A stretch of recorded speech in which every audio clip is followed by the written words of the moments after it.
Hello, welcome to number 6, the final episode in this season 2 of the Ricky Gervais Show with me, Ricky Gervais, Stephen Merchant. Hello. And Karl Pilkington. Alright. You can still go and get the archive, all 18 episodes we've done so far. That's available on iTunes and audible.co.uk. And there's a little video diary we've done, a little free podcast. We may go into free podcasting, but in video, Steve. And there's a little free taster up there. So check that out, go to rickygervais.com to find out all news and everything. But, come on, let's get on with this episode. We're here and now. This is right, yeah, absolutely, here we are. Good, Karl, go. I've got some bad news to start off with straight away.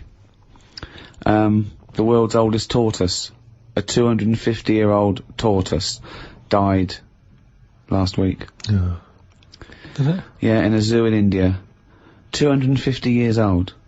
So would that have had that thing that they say about how you get a flashback of your life? You mean your life flashes before your eyes? Yeah, they say, don't they? Just like on your last breath or whatever. You like see you coming out of the womb and everything. Well, one, I don't believe that's true. I don't believe your life flashes before you. I don't know what evidence we've got. People who die say, you never guess what's happening. No, but there's loads of things that have happened where people go, oh, that's weird. That goes to show that we've been around before, or no, it doesn't. There's none. I have no evidence for that. Well, I told you that time when it happened to me when I was younger. Go on. Your life flashed before your eyes? Well, it wasn't like a flashback, but it was close. It's the next thing next to flashbacks. It was I was having a bath, right, and my mum had like run the bath and that, and she said, "Is that too warm?" And I said something like, "No, it's all right. It's a lot better than when I used to have a bath in that wooden bath in front of the fire." Okay. And she was like, "What?" And I said, it happened years ago. And she was a bit like, "Oh." And I can't remember that now, but she talks about it, and that just goes to show that, because I was at an age when I wouldn't have known about wooden baths years ago in front of fires. No, but you talk rubbish now. So all you were doing, you were talking rubbish from an early age. Where's the problem? No, but you can only talk rubbish if you're aware of knowledge. Well, I didn't know about wooden baths, so why would I have invented But Karl, that? we've only got your mother's word on this, and she thought you might one day be a doctor.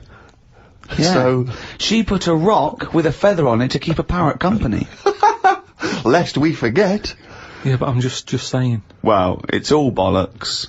So have you researched this? You've tried to find out when little Karl Mark I and his wooden bath, when he was No, around? I don't want to go there, because that's when you start digging out all sorts of trouble, rubbish. innit? It's rubbish. No, it's not rubbish. Well, it is rubbish. What sort of stuff might There's you no discover? scientific evidence. No, for just like I've said about family trees and that, don't be looking at them, because you're only going to find stuff you don't really want to know about. It's the same as that, innit? Leave it, let it be. Do you know what I mean? If your granddad was Einstein, you'd know about it because your family would be shouting about it. If he was a bad un, you'd go, oh, keep that quiet. So don't look at family trees, and it's the same. Don't be looking back in your past lives, because no God knows past what you've been up lives. to. Well, Karl and the wooden bath. Proof. If Karl proof be needed. Pilkington, live on air talking shit again. but this tortoise. So if that's And also, its flashbacks would just be, the same wall. I mean, it basically spent, I don't know how many years, in a cage. It was in the zoo, so, it died of liver failure. Which is a problem if you're a tortoise, because with us, they can cut you open and have a look at the liver. With that, it's going, forget it, we're not getting in there. It's like you when you didn't want the plumbers to knock through the tiles to check out the piping. It's around with the tortoise. If it's a liver, we're not going through that. It's not worth it. If it's your head or your feet, we'll have a look, mate. But we're not looking at internal organs with a giant tortoise. why not? 'Cause, what do you mean? Well, can't you drill into those things? It is only a shell.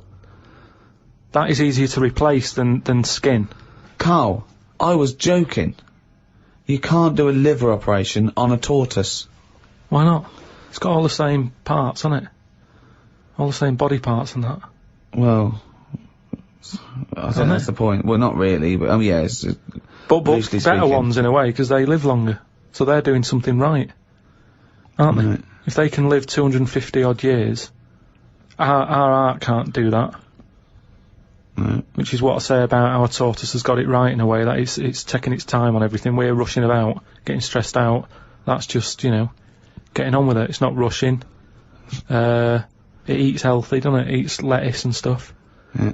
So that's probably doing it right, but to be honest, it's too much. I wouldn't want to live 250 years.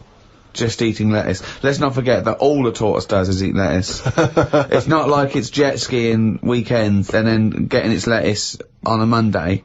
That's all it does is eat lettuce. Yeah.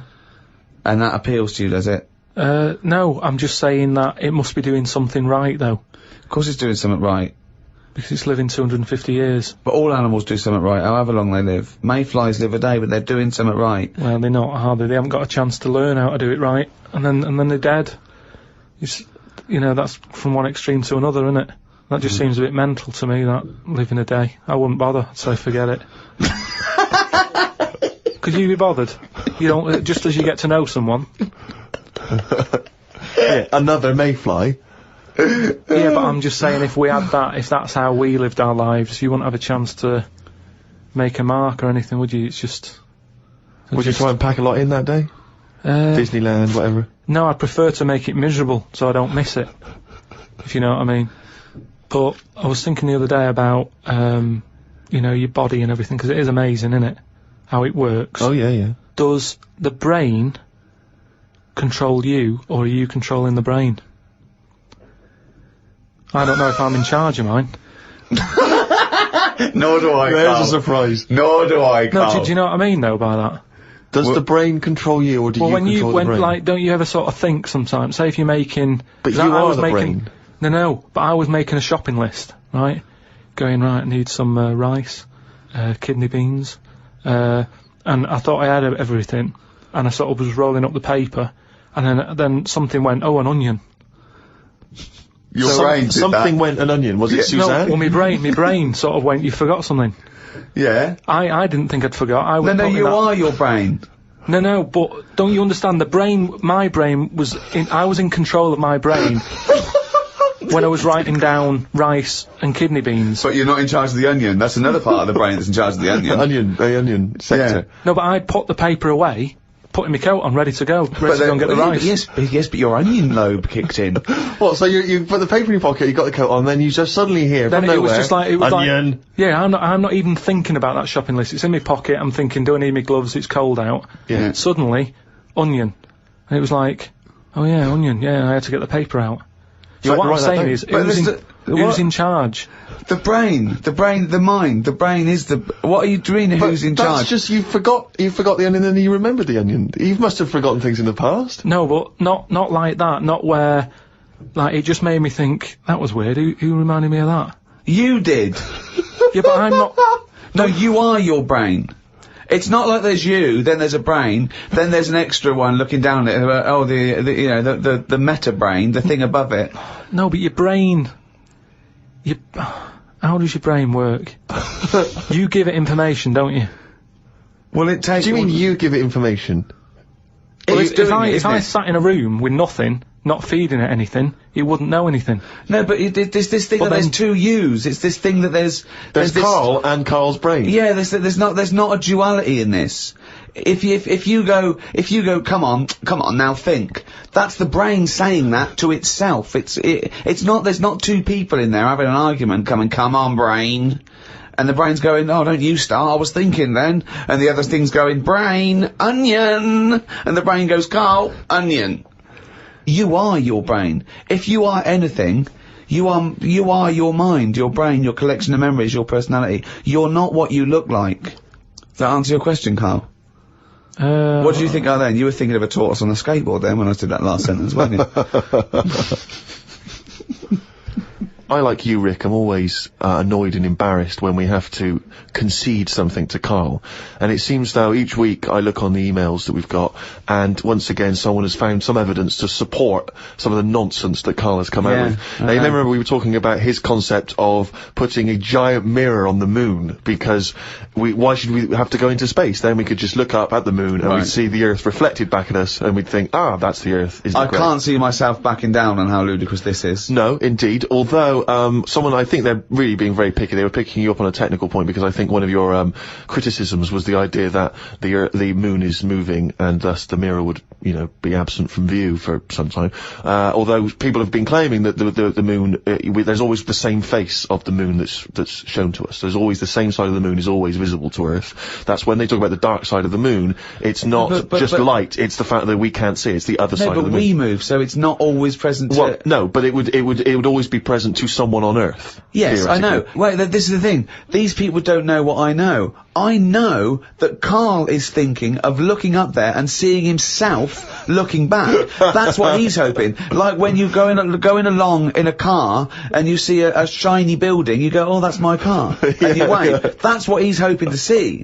He's not doing it to gauge the speed of light and think and change like that. He's not doing that. He wants to look up through a telescope and wave. Yeah.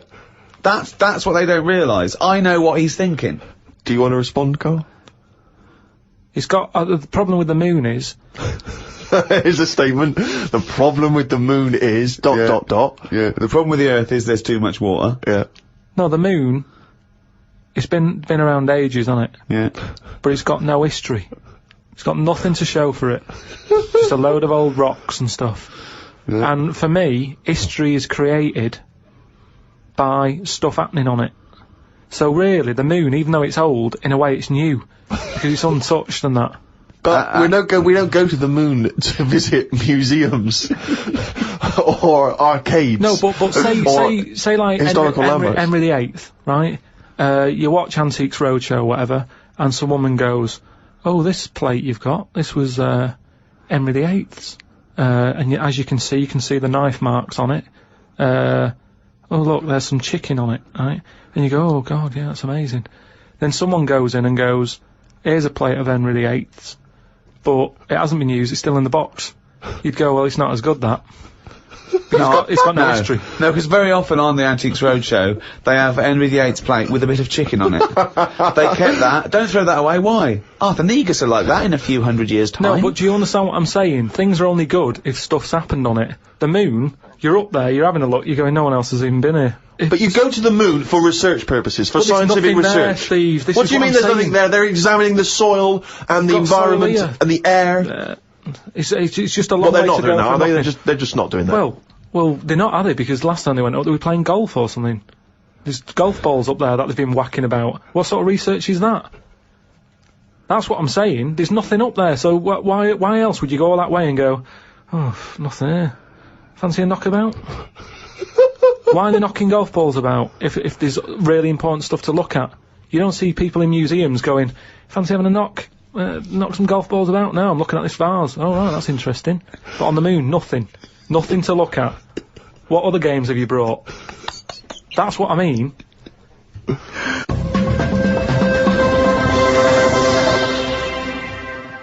Carl, have you ever seen the programme Inside the Actors Studio? No.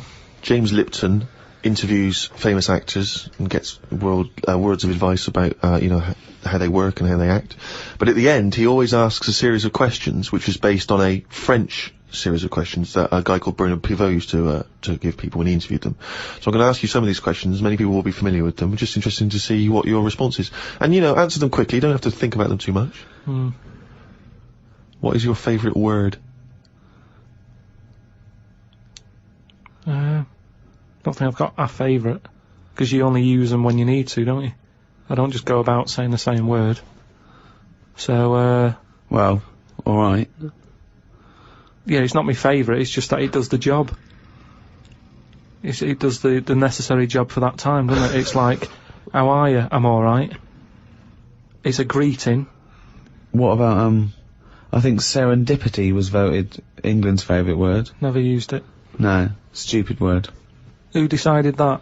Don't know, it was a poll, but I will suggest things. I can't believe people coming up going, favourite word, serendipity. Thanks for asking. So, yeah, but the thing is, say if it meant, oh, I'm fed up, would it still be the best word? Is it based on how it sounds and how it's put together, or what it means?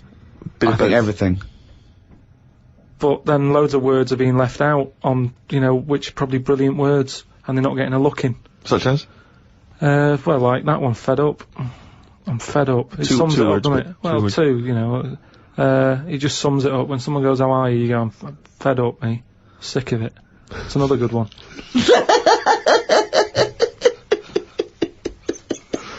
Oh, we're getting somewhere. Come on, some of your other favourites, right? I've had enough.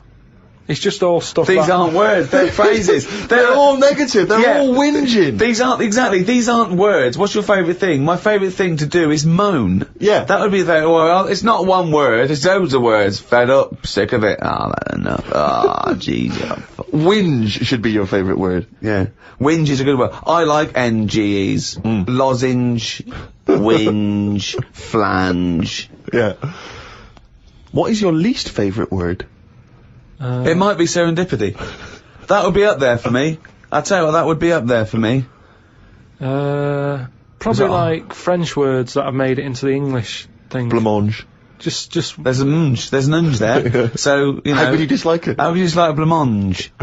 But just, you know, as if we haven't got enough words in our books. Go on. Because I was thinking about, Go on. alphabet, right? Why have we got that many? When other countries get by without that many letters in it. We got more words than any other language as well. But that's because we got more letters. Well, I don't know. So we've created a headache. I reckon you could at least half it. Well, you probably could half it. Well, you only use about half a dozen of them. No, but stuff like an X, you look at words that have got X in, and they're always words that you go, what does that mean? How's someone come up with that? That's how it comes across to me, and there's loads of big words. It's like dinosaur names. It's like, well, look, nobody was about when they were knocking about, so let's let's make up some names for them using the letters that hardly get used. They've all got Y's and X's in them. Yeah, they have, yeah. That's what I'm saying. It's like, well, let's use it for that. Yeah. So you just, it's not so much what is your least favourite word, you just don't really like most of the words. Just cut down the words. Stop adding new words. I get by, I don't know how many words there are in the world, but I reckon I hardly use any of them. Well, I'll tell you what, this year's word must be podcast. Yeah, but that'll be in the dictionary, and but it's made up, innit? It wasn't here before, it's just another one. This is what I'm saying about... But what else would you call this? You know, there is a new concept called podcasting. That is a podcast. But it's also a broadcast. We had a word for it. It's still a broadcast. Yeah, but they go, oh, you're a broadcaster. Oh, what radio station? No, I don't work on a radio station. I do a radio show, but I don't understand. Well, I do a radio show and I upload it, and I don't understand. It's called a podcast! Done! Here's another idea. Add a new one, get rid of an old one. Last one in, first one out, or whatever. Do it that way. That's a good way. What would you get rid of then? So we've brought in podcast this year, but what word would you lose? Well, what's the name? Those birds that died out. Dodos. Get rid of it. If the bird's gone, the word can, surely. It's almost profound. Oh, it's amazing. It's great. Oh, God. What turns you on, creatively, spiritually, or emotionally? Learning. That's a nice answer. Yeah. Excellent. Learning Will you say that? Yeah, but I everything you teach me, I take it in. It's just that sometimes I go, I don't get it. But that still counts as far as I'm concerned. Well, no, it doesn't. Learning is, knowledge is, there must be some sort of retention. You can't say I've got a great memory for a second. You can't say that. It has to stay there. And then knowledge has to be, applied. You can't just have all this knowledge that isn't applicable because it's useless. I mean, trivia is useless to a large extent. It's not real knowledge because it doesn't really help you in practically. No, but there's a lot of that going on. You're always reading stuff that you go, I've just read that. It's got me thinking for a minute. It's not going to help me in any way, but it gets a reaction, doesn't it? Well, that's good, yeah. That's what art does, and yeah, sometimes education's good for its sake if it really does inflame, but then sometimes, like I've said before, you can know too much where it gets you down. Go on. I just was reading something about an octopus. That's like a killer octopus. And it annoyed me that this was knocking about now. Because I didn't know, I thought they were quite friendly. Whenever you see them in cartoons and that, they're always happy, aren't they? And then suddenly, like, they've sort of brought the whole sort of creature down. Do you know what I mean? No, what do you mean? Well, just you know, when you see them in films, they're running about and that, and everybody likes an octopus. But this one that's on it was your fault really, because you told me about that frog that's going about killing people. No, I didn't say that. So I looked it up on the internet at like other creatures and stuff, and .com. there's some octopus that's in the sea, and what it does, you don't even have to like threaten it. It just spits in the water, and if that stuff gets on you, does you in. Again, So in a way it's good knowledge, because I mean I don't go in the sea anyway because it's full of stuff like that, but that's just reassured me that I'm doing the right thing. If they're knocking about just gozzing everywhere, you don't even have to be near one, you don't even know if it's been spitting and stuff. It can kill you. It just seems unfair. I haven't harmed it, I haven't gone near it, why is it getting annoyed with me? Doesn't seem right. So that's where a knowledge has not helped that octopus out. Because now, when you eat them, I just think, yeah, have another one. Do you know what I mean? Get rid of them. Another conversation with himself. Another conversation with himself. What is your favourite curse word? I don't think I do anything like that. I think people can tell by my face when I'm like fed up. Well, they know you're fed up because you're always whinging. I don't think I've got one. Knobhead. That sums everything up, and I think it's... But you wouldn't call your nan a knobhead, would you? What would you call a nan? But she doesn't do anything to annoy me that much. But if she did, what would you say? If she really annoyed Well, you? knobhead's alright, innit? Because she sort of gets it. It's one of them things that everybody understands, but it's not too offensive. Right. What a knobhead. Alright, you're getting into this, aren't you? So that sums it up, but I don't really... Do you need one of them? What's that doing for you? It's better to think, innit? Like, okay, I've just slagged off that octopus, but at no point was a effing and jeffing about it. You know how annoyed I am with it. I don't have to start swearing about it, and that's... What would you do, though, if you were swimming, right? It was a nice little thing, you're on holiday, right? And there's this octopus there, and you're going around, right? And you just see it start spitting at you, poison. What would you say to it? Well, it's too late then, innit? And I'd kick it. And I'd say, you knobhead. I would, but what's the point? What's the point in getting annoyed now? Because it's done its stuff, hasn't it? You'd kick it and call it a knobhead under the water. What is this octopus thinking? Oh God! Oh, okay, you fucking eight-legged shit. I'm not bothered. I don't know what you're saying. Fucking cunt of a mollusk. I just spit at you again. It's not bothered. You slimy little fucking boneless wanker. This is why the face. Are you is still good. talking to the octopus?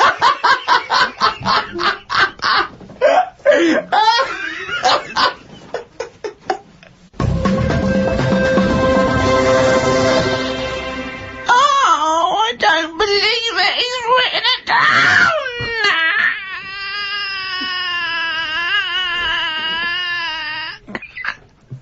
That's downloadable as a ringtone. And it's also the jingle for Karl's diary. Just reading excerpts of Karl's diary. Went home and looked up Freud on the internet. Didn't find him that interesting, so looked at some other philosophers instead. Socrates, Aristotle. Why have you just listed some philosophers? Just to show that I'm learning. Well, that's not learning. That's just learning their names. That's a list. You might as well write 1 to 100. Yeah, but if someone says, "Oh, what's your favourite philosopher?" I'll go, "Hang on a minute," and I've got them written down. But why you can't just Wait a pick minute, one? I'll go home, get my enormous diary out. Yeah, get a wheelbarrow, bring in my workings, and say one of the names I've written down. And when they say, well, why do you like him? Yeah, why do you just like, run away. Well, I noticed you put Socrates first. Why is he your favourite philosopher? You throw the diary at them and leg it.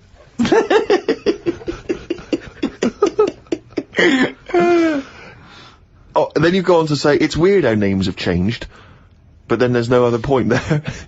It just is, isn't it? When you think about, like, Socrates, I've never heard that on anyone who I know. Is what I mean. It's just, in a way... But you're not Greek, are you? But how did that go about back then? I mean, say if you were phoning someone up and they said, I'm booking a table for 2, they go, name? Socrates. Did he ever go, cheers? Without going, can you spell that for me? But I don't know what point you're making. I'm just saying it's a name that's awkward. You're always going to have to go, can you spell that for me? You go, and it's not just him. Look at all them other names that are on that list. But they're from a different country. And a different era. Yeah, I know, but the names, I've been to Rome and stuff, and you sort of go... Well, ancient Rome. Just Rome. It hasn't changed, has it? Rome, so it can be ancient Rome or Rome in 2006. It's the same buildings. I used to love Nero going around in his Fiat Punto. Lao Tzu from years ago came up with some good stuff. 1, he who knows does not speak. He who speaks does not know. Not entirely true. To lead people, walk behind them. Yeah. And of course, the journey of 1,000 miles begins with 1 step. Yeah. Did that. Just favourites.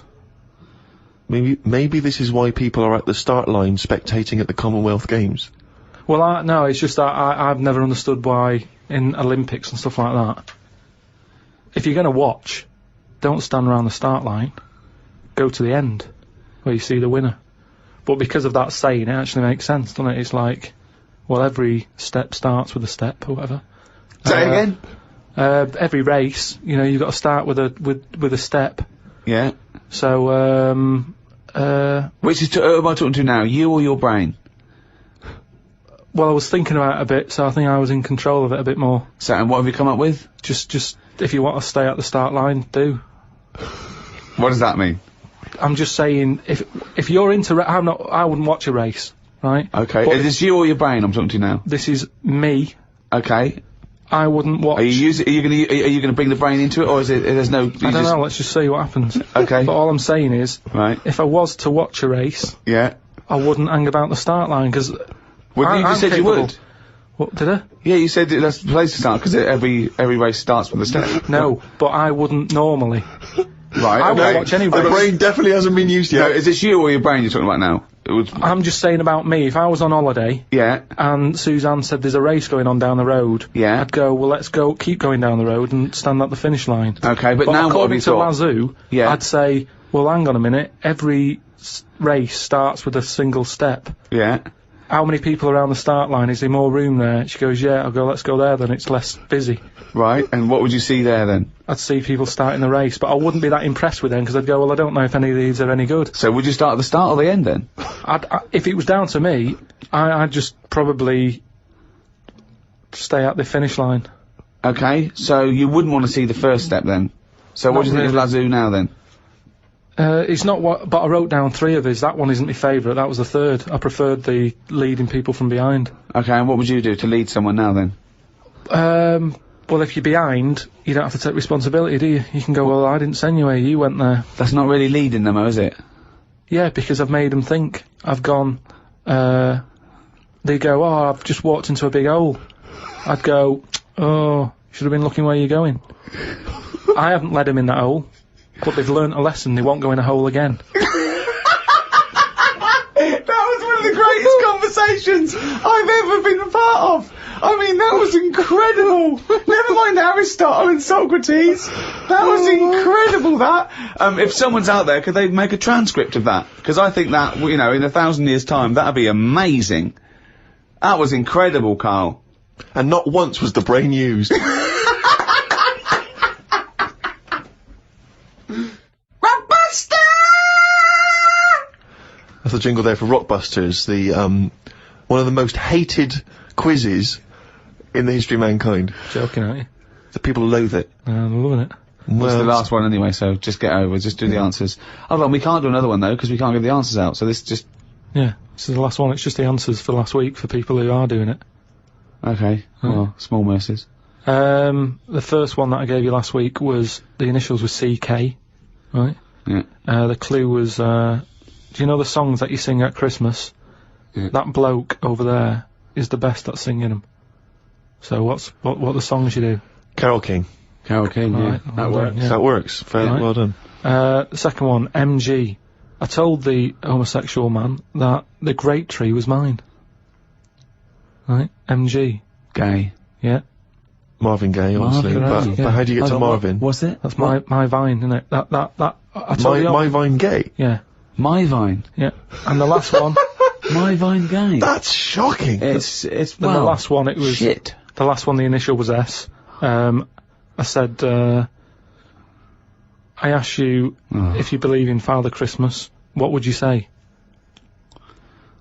What's the name for Father Christmas? Santa Claus. Right, so if I said to you, do you believe in Father Christmas, you'd sort of go, No.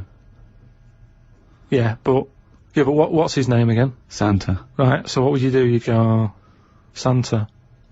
No, I don't. That's it, that's what you do there. You go, Santa, nah. Santa, nah. Santana. So that was the last one. Well done to Bob in Yorkshire. Got all three of them right. You'll get a little signed picture. Oh, well, that's it. That's the end of season 2, Ricky Gervais Show. We're back soon. Check out rickygervais.com for information and upcoming news. There's a free video cast we're doing. We're also bringing out a book of the podcast. Yeah, that'll have a lot of the best conversations we've had with Carl, and I think there have been some of them in this show. And Carl has illustrated all his points and his memories I mean, that he thinks that's proof, pictorial evidence. So, I mean, it is the ramblings of a maniac, but you can pre-order that on Amazon. Well, thanks very much. It's goodbye from me, Ricky Gervais, Stephen Merchant, Bye. and Karl Pilkington.